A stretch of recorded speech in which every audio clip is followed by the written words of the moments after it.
निरपवाद परिकर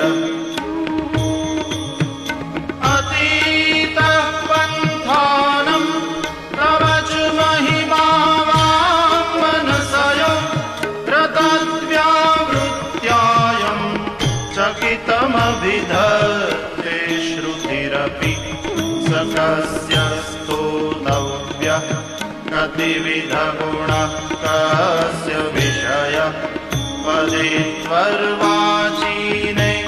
पतति न मनः कस्य न वचः